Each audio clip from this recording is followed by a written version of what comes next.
히브리서는 이스라엘의 이 출애굽과 광야에서의 생활을 히브리서 저자가 빗대어서 지금 예수 그리스도를 믿고 교회 공동체 안에 들어와 있는 이스라엘 공동체, 특별히 자신들은 전통적인 유대인이라고 생각했던 그들에게 계속해서 예수님을 믿는 것에 대해서, 이 복음에 대해서 그들이 너무나 잘 알고 있는 이 출애굽 사건과 광야의 사건을 비교하면서 말씀하고 있습니다.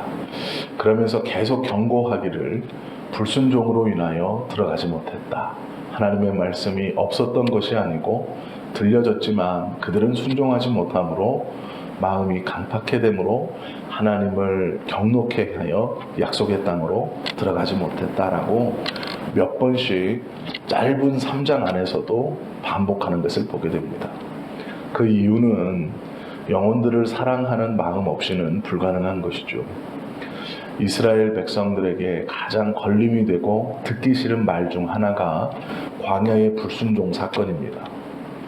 그 이유는 약속의 땅에 나이로 잘라서 1세대들이 대부분 우리는 알고 있기를 여호수아와 갈렙 외에는 들어간 사람이 없다라고 알고 있는 그 사건이 하나님을 잘 믿고 있고 선택된 백성이라고 추호도 의심치 않는 이스라엘 백성들에게는 크나큰 상처입니다. 그것은 기록만 되어 있지 않다면 아마 잊어버리고 전승되게 하지 못하고 싶은 사건일 것입니다. 그런데 이 히브리서의 저자는 그것을 계속 건드리고 있는 겁니다. 불순종으로 망한 겁니다. 불순종으로 들어가지 못했습니다. 불순종으로 마음이 강팍함으로 하나님이 노하신 겁니다. 계속 그 이야기를 되새기고 있습니다. 왜 그러냐면 그 힘들고 아픔의 시기, 부끄러운 역사를 드러내면서 그러기에 변해야 됩니다. 또다시 그 일을 반복해서는 안 됩니다. 라는 안타까운 마음에 이 사건을 여러 번 반복하는 것을 우리가 보게 되죠. 광야에서 이스라엘이 하나님의 진노를 받은 이유가 있습니다. 하나님의 말씀이 없었던 것이냐? 그렇지 않죠. 하나님의 말씀은 직접적으로 모세와 아론을 통해서 이스라엘 백성들에게 선포되었죠. 또한 그것뿐 아니라 하나님의 친히 역사하시는 것을 그 이스라엘 백성들은 눈으로 직접 보고 들었습니다. 또한 맛보았고 그 은혜 아래서 배불렀고 가람을 해결했습니다. 그런데 문제는 말씀도 들려지고 있었고 직접적인 은혜를 경험하고 살았음에도 불구하고 그 이스라엘은 40년 동안을 끊임없이 하나님을 시험하고 또한 말씀을 듣기는 들었지만 성경의 기록대로 순종하지 않는 삶을 살았습니다. 19절 말씀에 보면 순종이 없는 그들에게 이렇게 말하죠. 이로 보건대 그들이 믿지 아니함으로 능히 들어가지 못한 것이라 말씀합니다. 믿지 않아서 들어가지 못했다. 무슨 말일까? 하나님의 말씀이 들려지는데 그 말씀을 믿지 못함으로 들어가지 못했다. 그 뒤에 한 단어가 더 붙어야 정확한 설명이 됩니다. 믿지 아니함으로 순종하지 못하여 들어가지 못했다 라는 말이 정확한 설명일 것입니다. 요한복음 3장 36절에 보면 이렇게 말씀하죠. 아들을 믿는 자는 영생이 있고 아들을 순종치 아니하는 자는 영생을 보지 못하고 도리어 하나님의 진노가 그 위에 머물러 있느니라. 아들을 믿는 것과 아들을 순종하는 것을 하나님은 같은 것으로 놓고 말씀합니다. 우리가 하나님의 뜻에 순종하는 가장 큰 것이 무엇일까요? 양보하며 사는 것, 거짓말 않고 사는 것, 착하게 사는 것, 어떤 것일까요? 십계명을 잘 지키며 사는 것, 물론 중요하고 복된 삶입니다. 그런데 우리가 하나님의 뜻에 가장 크게 순종할 수 있는 순종은 예수 그리스도를 믿는 것입니다. 예수님을 믿는 것이 하나님께 우리가 돌려드릴 수 있는 가장 큰 순종입니다.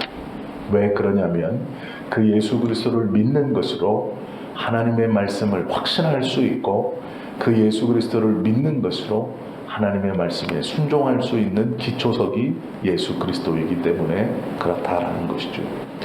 변화받지 않고는 하나님의 말씀을 말씀으로 받을 수 없습니다. 우리의 영혼이 그리스도 안에서 온전히 거듭나지 않고는 그 하나님의 말씀을 신뢰할 수 있는 어떠한 것도 우리 안에는 없습니다. 그러기에 하나님의 뜻에 가장 큰 순종은 그리스도를 믿는 것입니다. 그분을 확신하는 것이죠. 그분을 붙드는 것입니다.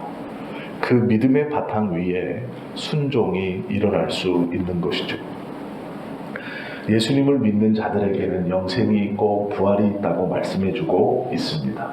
소망이 있다고 믿으면서 그에게 순종하지 못한다면 그 믿음은 잘못된 것입니다. 나는 하나님을 믿고 있어요. 그렇게 말하고 고백하면서 하나님의 뜻인, 가장 큰 뜻인 예수 그리스도를 신뢰하지 못하고 믿지 못한다는 것, 그것은 헛된 믿음일 수 있습니다. 또한 예수님을 믿습니다 라고 말하면서 하나님의 뜻에 순종하지 못한다는 것은 하나님의 말씀을 믿지 못한다는 뜻입니다. 그러기에 그 믿음 또한 잘못된 믿음일 것입니다.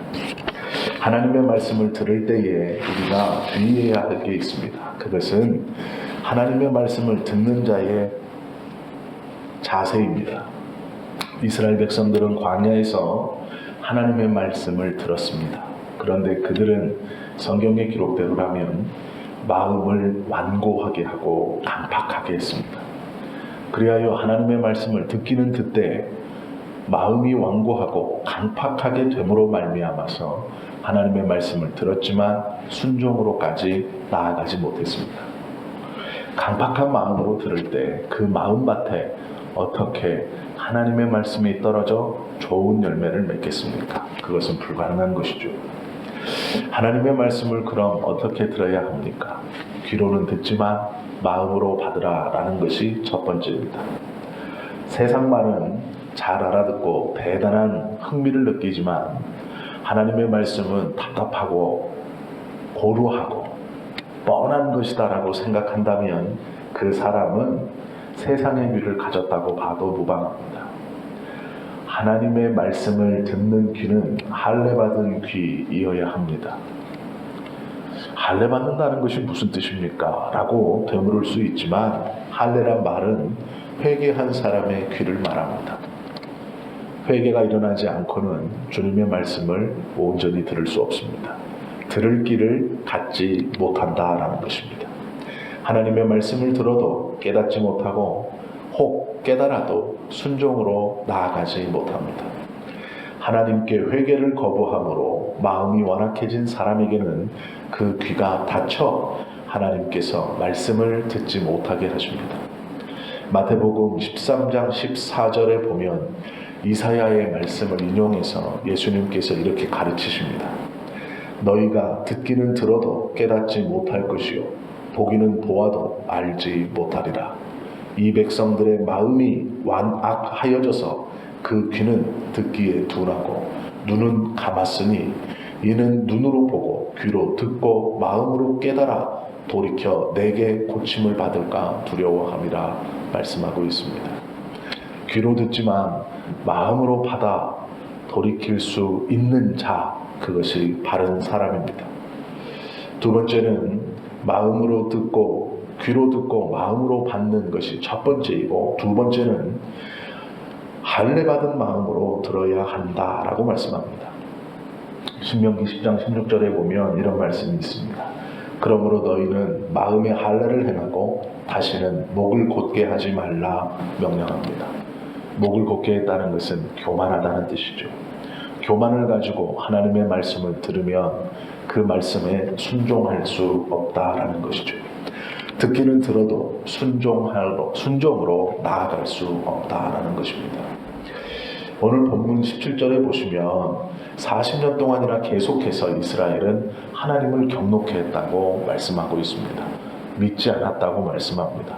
하나님을 믿지 못하고 순종하지 못한다는 뜻은 주님의 말씀을 신뢰하지 못했다라는 것이죠. 주님의 말씀에 순종하지 아니함으로 약속된 안식에 들어가지 못했다라고 성경은 말씀하고 있습니다. 순종은 어느 때 일어나는 것입니까? 말씀을 믿을 때 일어날 수 있습니다. 하나님의 약속의 말씀을 믿지 못하고는 순종으로 나아가지 못합니다. 그 하나님의 말씀이 약속해 주신 그 놀랍고 귀한 은혜를 우리가 믿지 못하면 순종까지 나아가지 못합니다. 나의 삶을 내 뜻대로 내 생각대로 살아가게 되어 있습니다. 왜요? 말씀을 믿지 못하기에 순종으로 그 말씀에 합당한 삶을 살지 못하는 것이죠. 15절 말씀의 경고를 우리가 오늘 다시 생각해야 됩니다. 오늘날 너희가 그의 음성을 듣거든 노하심을 격동할 때와 같이 너희 마음을 강팍해 하지 말라 말씀하고 있다라는 것이죠. 하나님의 음성이 우리에게 참 많이 들려줍니다. 그때에 우리의 마음이 강팍하게 되지 않고 하나님의 말씀을 믿어 순종으로까지 나아가 약속된 그 놀라운 은혜와 상급을 다 받아 누리는 저와 여러분 되시기를 예수님의 이름으로 축원합니다. 기도드리시겠습니다.